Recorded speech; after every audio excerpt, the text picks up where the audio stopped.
오늘도 우리 사는 이야기 찾아주셔서 감사합니다. 사연자분이 보내주신 이야기 시작해볼게요. 안녕하세요. 평범한 30대 초반의 남자입니다. 저에게는 정말 못난 아버지가 있습니다.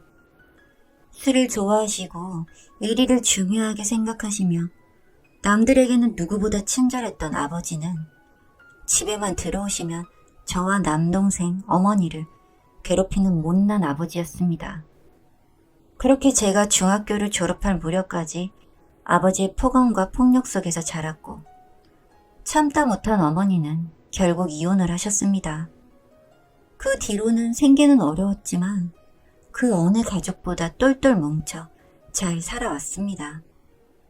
대학을 졸업하고 직장을 잡고 결혼할 여자를 만나게 되기까지 한 번도 아버지와 연락은 한 적이 없습니다. 보고 싶다는 연락을 아버지에게서 받기는 했지만 그때 그 트라우마가 되살아날 것만 같고 아버지를 만나는 게 어머니에게 나쁜 짓을 하는 것만 같아 얼굴로 보지 않고 살다가 아내를 어머니께 보여드린 날 처음으로 어머니는 아버지 이야기를 꺼내셨습니다. 그래도 부모고 아버지가 없었으면 너도 없는 건데 아주 모른 채 살 수는 없지 않겠냐며 그래도 결혼이라는 중대사를 알리기는 하라고 말씀하셨습니다. 정말 15년 만에 처음으로 아버지에게 먼저 연락을 했습니다. 결혼할 여자가 생겼고 곧 식을 올리겠다는 말을 했고 아버지께서는 며느리가 될 사람 얼굴만이라도 보자며 저희를 찾으셨습니다. 설마 이제는 그때 그 성격이 바뀌셨겠지. 아들이 결혼할 사람인데 이상한 말씀은 하시지 않겠지란 생각으로 아내와 함께 아버지를 만나게 되었습니다. 제 기억 속의 아버지는 어린 시절에 제가 보기에도 골격이 크시고 배도 조금 나오신 풍채가 좋은 분이었는데 지금 제 눈앞의 아버지는 정말 눈 주위가 꿈뻑 들어갈 정도로 앙상하게 마른 모습이셨습니다. 얼굴도 가만히 들여다보지 않으면 절대 제 아버지라고는 생각이 되지 않을 만큼 많이 변한 모습에 그토록 미워했던 아버지가 가엽게 느껴졌습니다. 이혼 후 어떤 대학에 들어가서 무슨 노력을 했고 어떤 직장을 갖게 되었으며 결혼을 결심하게 된 이야기까지 하다 보니 어느덧 시간이 많이 흐르게 되었습니다. 제 이야기를 너무 궁금해하시던 아버지는 제 이야기가 끝날 때쯤 옆에서 지켜봐 주지 못해 미안하다 라고 말씀을 하셨습니다. 저는 그동안 아버지가 없는 빈자리를 채우기 위해서 제가 했던 모든 고생과 고민들이 그 한마디로 위로가 되는 기분이었고 이내 아버지를 껴안고 크게 울었습니다. 제가 너무 어린 나이에 비워진 아버지의 자리가 너무 고생스럽고 힘들어서 그만큼 아버지를 미워했었지만 초라한 모습의 아버지가 진심 어린 사과를 하니 저도 모르게 다 용서를 할 수 있을 것 같은 생각이 들었습니다. 물론 어머니에게 허락을 받아야 하겠지만 제 결혼식에 아버지가 오셨으면 좋겠다는 말을 하고는 처음 만남이 끝났습니다. 그 이후로 결혼 준비를 하면서 개인적으로 아버지를 몇 번 더 만나게 되면서 첫 만남 때는 몰랐던 아버지의 상황을 조금 알게 되었습니다. 어머니와 이혼을 하신 후 다른 분과 재혼을 하셨는데 금전 문제로 어떤 다툼이 있어 오래지 않아 다시 이혼을 하게 되셨고 친구분을 믿으셨다가 큰 돈도 잃고 그 이후로 신장에 문제가 생겨 하루하루 투석기에 의존해 살아가고 계신다는 점까지 정말 아버지에 대한 이야기를 들을수록 어린 시절 생각하고 싶지도 않은 아버지에 대한 이미지보다는 정말 가엾고 잘 사셨으면 하는 마음이 커져만 갔습니다. 그렇게 생각이 들 때쯤 아버지께서 제게 넌지시 신장 이식에 대한 이야기를 꺼내셨습니다. 정확히 제게 신장 기증을 해달라는 말씀은 없으셨으나 뉘앙스나 말씀하시는 분위기로 봤을 때 제가 아버지께 신장을 기증해줬으면 하는 말씀을 하셨습니다. 이런 아버지의 상황을 몰랐을 때라면 말도 안 되는 이야기를 치부했을 텐데 이미 많이 아버지를 속으로 용서한 상태이며 하루 3시간씩 투석기에 의존해 살고 있는 모습을 보았던 터라 저도 고민이 깊어졌습니다. 해드려야 하나 아니면 그냥 모른 채 살아야 하나 정말 많이 고민을 하고 고민을 했을 때 그래도 못난 아버지이지만 제게는 하나밖에 없는 아버지고 힘들게 사시는 모습보다는 건강하게 잘 사셨으면 하는 마음이 있어서 기증을 해드리겠다고 말씀을 드렸습니다.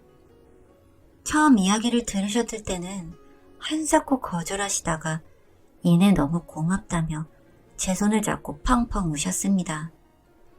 앞으로 그동안 못했던 아버지 노릇을 하면서 남은 생을 사시겠다며 우시는데 그 모습을 보니 잘한 결정이라 생각이 들었습니다. 며칠 후에 병원에 들려 이식을 위한 다양한 검사들을 받았고 친자 관계라도 조직이 안 맞을 수가 있다는 이야기도 들었지만 다행히도 거부 반응 없이 잘 맞다는 결과를 들었습니다. 결혼식 전 입원 기간까지 고려해 날짜를 잡고 수술을 기다리던 중에 아버지께 신장을 이식해준다는 사실을 아내에게 들키게 되었습니다.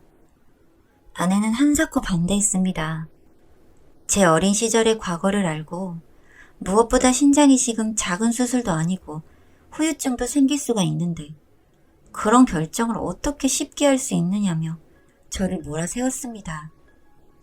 그래도 결정에 번복이 없으니 아내는 이 사실을 저희 어머니에게 알렸습니다. 어머니께서는 노발대발 하셨습니다. 그 사람이 어떤 사람인데 네 신장을 내어주려고 하냐며 효도를 하고 싶으면 다른 방법으로 할 수 있는 건데 수술까지 네가 왜 받냐고 엄청 크게 화를 내셨습니다. 만약 수술을 하게 되면 평생 너를 안 보고 살 거라는 어머니의 말을 더 이상 묵살할 수가 없어 수술을 받기 2주 전 아버지에게 현재 상황을 솔직하게 이야기 드렸습니다. 정말 좋은 마음으로 아버지에게 도움이 되고 싶었는데 집안의 반대가 너무 심해서 일이 어려울 것 같다라고 신장 기증자를 같이 찾아보고 그 기간 동안 아버지를 잘 모시겠다고 말씀을 드렸습니다. 그 이야기를 들으시고는 아버지 눈빛이 바뀌었습니다. 결정을 번복한 게 제가 물론 큰 잘못을 한 것이지만 그렇다고 해도 아버지가 제게 애비를 갖고 노는 거냐, 사람 목숨이 너한테는 그렇게 가볍냐, 아들한테 콩팥 하나 받는 게 뭐 그리 잘못이냐, 옛날에 애비가 니네들한테 해코지했다고 지금 복수하는 거냐 며 막말을 퍼부으셨습니다. 저는 그런 아버지의 모습을 보고 몹시 당황했습니다.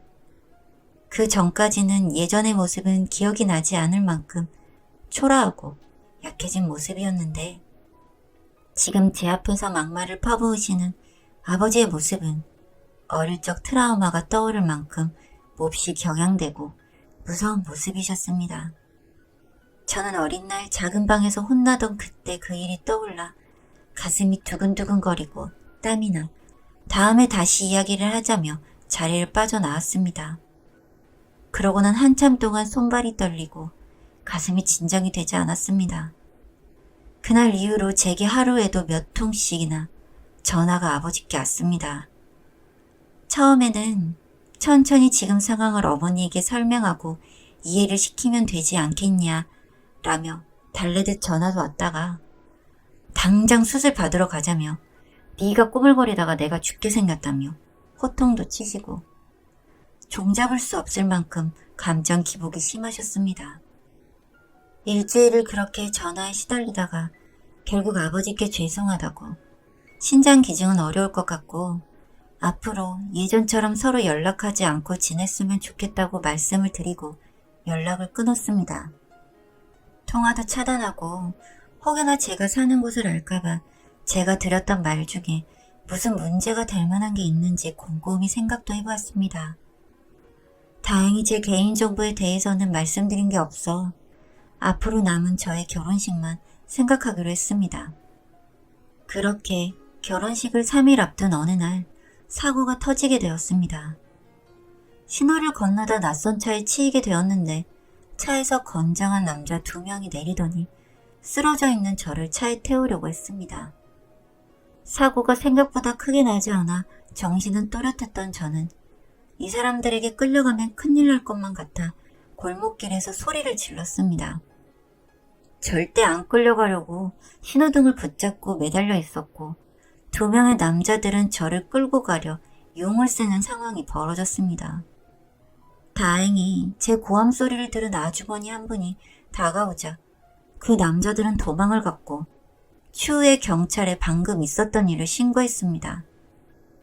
CCTV가 없던 곳이라 범인을 잡기까지 오랜 시간이 걸렸지만 제가 봐두었던 차 번호와 근처 주차되어 있던 차들의 블랙박스 영상을 얻게 되면서 범인을 잡게 되었고 조사를 통해 알게 된 내용은 저희 아버지의 사주를 통해 이러한 일이 벌어졌다고 알게 되었습니다. 경찰서에서 만난 아버지에게 자초지종을 듣기론 신장기증이 물거품이 되자 사람을 시켜 저를 데려오라고 했다고 합니다. 정말이지 어이가 없는 상황에 소름이 끼치고 진절머리가 났습니다. 정말 제가 가졌던 동정심과 쓸데없는 감수성 때문에 이런 일이 생긴 것만 같아 너무 화가 나고 사람은 바뀌지 않는다는 말이 다시금 실감이 났습니다. 이후 아버지는 납치에 관한 혐의로 실형을 살게 되셨고 결혼을 한 지금 저는 그때 그 기억 때문에 아버지가 저를 찾을 수 없는 타지에 와서 살고 있습니다. 아버지란 사람에게 2번이나 버림받은 제 마음의 상처는 치유될 수 있을까요?